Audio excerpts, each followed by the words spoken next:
Nahulog naman nato to ang atong ending ug pusti. Atong inumber ang atong ihulog ron kay katong mga kaigsuonan nato diya nga di kabalo unsay pusti unsay ending. Nag-request sila nga i-number na lang daw para daw nga makabalo sila unsaon pagkuha na ng pusti ug ending. Pero katong mga kaigsuonan nato po diya nga mga solid supporters, solid followers nga naay kompetisyon, dali ra kay nila dakpon. Pareha gapon no, gitagaan ta mo sample gapon nga 369 ang atong pusti. Unya kung mo pasyur mo og 0 imong number 30, 60 ug 90 mao man atong gihatag gapon nga kuan demo. Karon ang atong pusti ron is kuan 258 ang atong pusti ron. Unya ang atong ending is 703, di ba? Atong i-number ni para nga katong mga kaigsuonan nato diya nga di pa kabalo timan gininyo ni ha aron makabalo mo kadugayan kay kini gihatag lang nako ni sa inyo ha kuan pabor kay daghan nag-request nga di daw sila kabalo unsaon no ng pusti ug ending.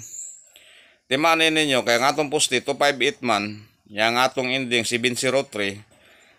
Dili ta maguna sa to pusti 258. Dili ta maguna sa to. Ang imong number ron is 27, 20, 23, 57, 50 ug 53, 87, 80 ug 83. Siyam ra gyapon na ka number. Kung di mo gawas 2 PM 5 PM, pag di mo gawas 5 PM abot yun mo 9 PM. Mora man atong gikuan sa katong mga kaigsuonan nato diya nga kuan kung di mo gawas 2 PM 5 PM 9 PM. Pero gapon ba ya atong demo gapon di ba mulugi no? Kay pare anak 45 sa 2 PM wa mo gawas. Pagka 5 PM 45 90 wa gyapon mo gawas. Pagka 9 PM 5-5han gyapon nimo 45 135. Gawas siya bullseye. Pilay ginansya nimo sa 350. Ni ginansya yung 215, di ba? Ni ginansya yung 215 sa gahapon nga draw. Di ba? Ingana na siya. 5-5 lang gud lingaw-lingaw pero katong walang-wala gid na. Pwede ra ninyo na 2 piso.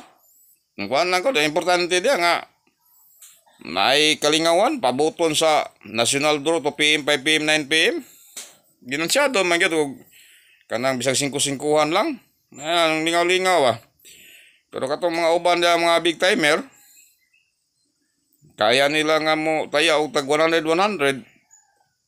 Amo ginansya gyud sila og dako po kay dako man ilang taya, di ba?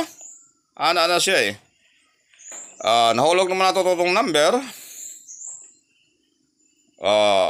Pag di mo gawas 2 PM 5 PM abot yun mong 9 PM.